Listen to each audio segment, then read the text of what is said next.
गोपालपुर में मोहन और सुमित्रा देवी अपने एक छोटे से परिवार में बहुत खुशी से रहते थे। उनका एक बेटा था, उसका नाम रामू था, जिसकी उम्र 25-26 साल थी। वह एक ट्रक ड्राइवर था, उसकी शादी नहीं हुई थी।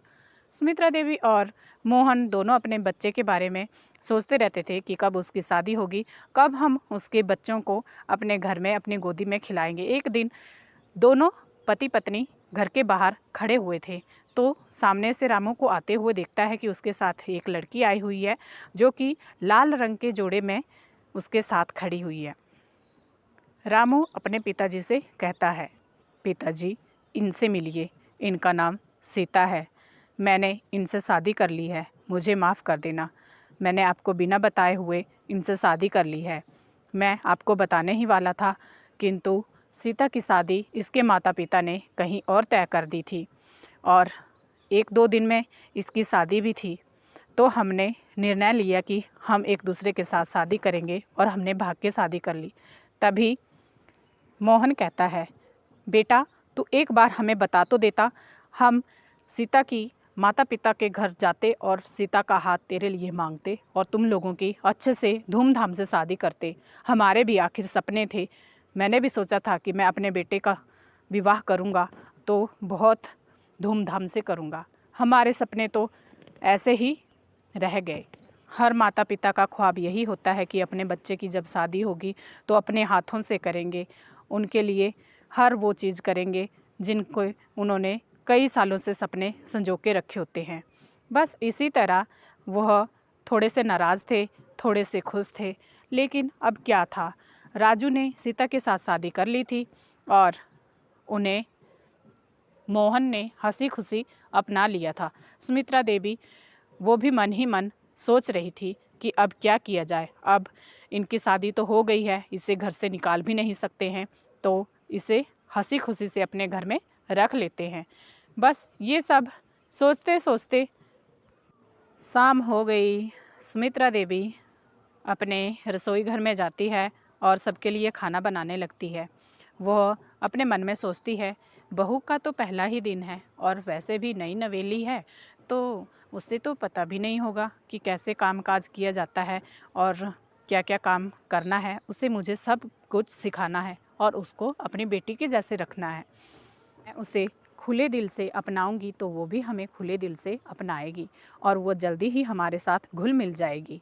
मेरी रामू की जो पत्नी है, बहुत सुंदर नाम है सीता। मन खुश हो जाता है।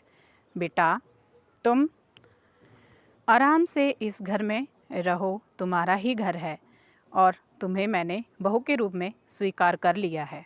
कोई भी किसी भी चीज़ की ज़रूरत हो तो मुझे बता देना। रामू भी अपने माता पिता की बातें सुनकर बहुत खुश हुआ कि चलो, मेरे माँ बाप ने मेरी पत्नी को स्वीकार कर लिया है।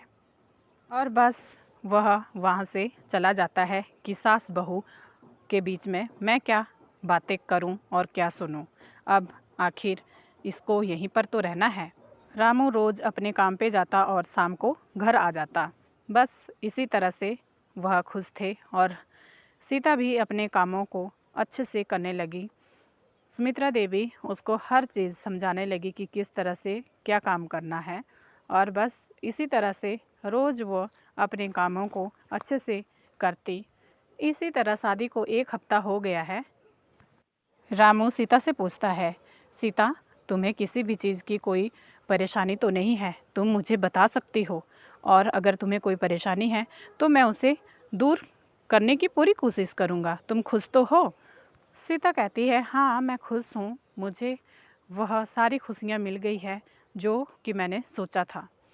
मैं बहुत खुश हूँ तुम्हारे साथ शादी करके। रामू रोज़ ही अपने काम पे जाता और रोज़ ही शाम को वापस घर आता। उसको हल्का हल्का सा छाती पे दर्द रहता, लेकिन वह अपने घर वालों को उसके बारे में नहीं बताता। बस ऐसे ही धीरे धीरे टाइम बीतता गया। 1 महीना गुजर गया और एक दिन रामू सुबह अपने काम पे जा रहा था। उसे छाती पे दर्द हो रहा था। उससे ना कुछ बोला जा रहा था, ना कुछ कहा जा रहा था। वो जैसे ही दोपहर में घर आया, उस दिन वो जल्दी आ गया था। सीता ने पूछा, ए जी आप आज जल्दी क्यों आ गए? इतना पूछते के साथ ही रामू ज़मीन के ऊपर धड़ाम से गिर जाता है। उसे हार्ट अटैक हुआ होता है और सीता भागती हुई जाती है तो बहुत देर हो चुकी होती है। रामू इस दुनिया में नहीं होता है। सीता की तो पूरी ज़िंदगी उजड़ गई थी। उसने जो सपने देखे थे वो सारे सपने चूर चूर हो गए थे। सुमित्रा देवी के ऊपर भी पहाड़ टूट गया था। ऐसे ही एक हफ्ता और गुजर गया और सुमित्रा देवी अपनी बहू से घर वापस जाने को कहती है कि तुम्हारी बहुत लंबी लाइफ है, तुम ऐसे नहीं रह सकती हो, तुम ज़िंदगी में आगे बढ़ो। और सीता अपने घर चली जाती है। वह सारी बातें अपनी भाभी को बताती है और उसकी भाभी कहती है, कोई बात नहीं, तुम अपने घर में रहो हंसी खुशी से, तुम्हें किसी भी चीज़ की कोई ज़रूरत होगी तो मैं तुम्हारे साथ हूँ, तुम चिंता मत करो। तूने अच्छा किया, तुम घर वापस आ गई। बस अब हंसी खुशी से सीता अपने परिवार के साथ रहने लगती है। आपको कैसी लगी ये छोटी सी स्टोरी मुझे कमेंट में बताना। अगर आपको अच्छी लगे तो प्लीज़ लाइक कर देना। नए होंगे चैनल पे तो चैनल को सब्सक्राइब कर देना और ज़्यादा से ज़्यादा शेयर कर देना। चलिए मिलते हैं हम अगली वीडियो में, तब तक के लिए राधे राधे और कमेंट करना मत भूलना। जय माता दी।